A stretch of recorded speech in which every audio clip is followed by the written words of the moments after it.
If you've never had homemade mayonnaise, you're going to be surprised at how delicious it is and how easy it is to make.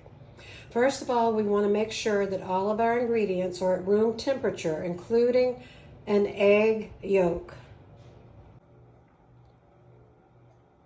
To that one egg yolk, I'm going to put 1 teaspoon of fresh lemon juice.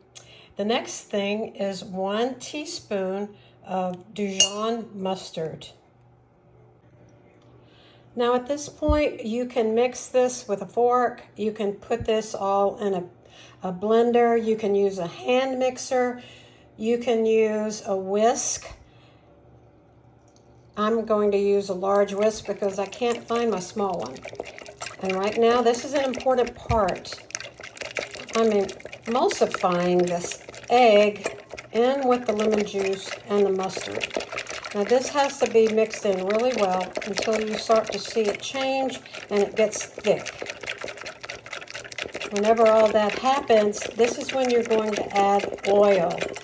Now my suggestion is don't use olive oil because it's got such a strong taste, unless you use the real light flavored olive oil.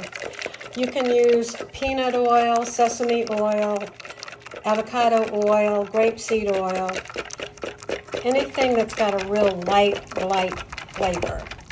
You don't want the oil to overpower your mayonnaise. I've mixed it up until it's well blended.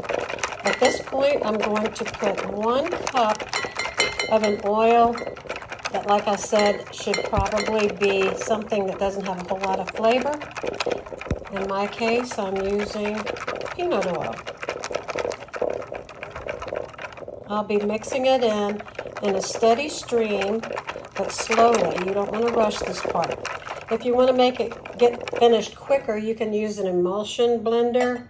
You can put it in a regular blender. You can use this kind of blender. Whatever you want to do to make it go faster. But I wanted to do it the slower way because I wanted to watch the whole process real good. As you can see, it's getting thick, and I've just put a little bit of the oil. I'm not putting too much. The whole process should take less than 2 minutes.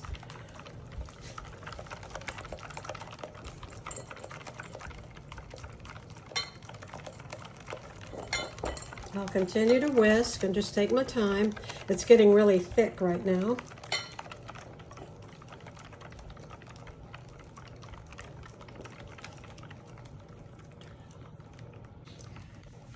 If you find your bowl is moving around too much, you can put a dish towel underneath it and keep it steady. It's almost done. We've got just a little bit of oil left to go. See how beautiful it looks?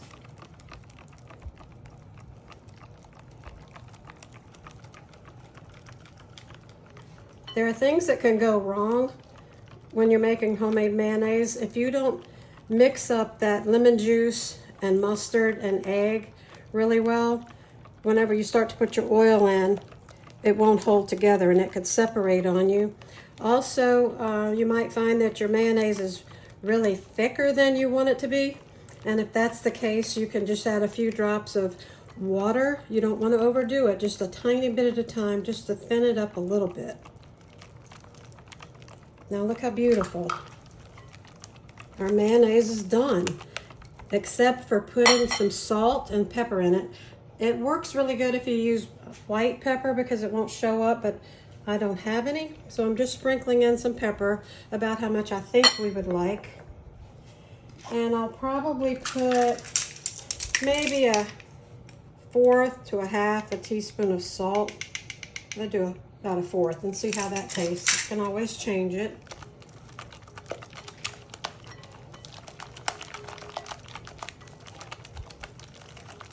Our mayonnaise is finished. Doesn't it look beautiful? Okay, let's taste it.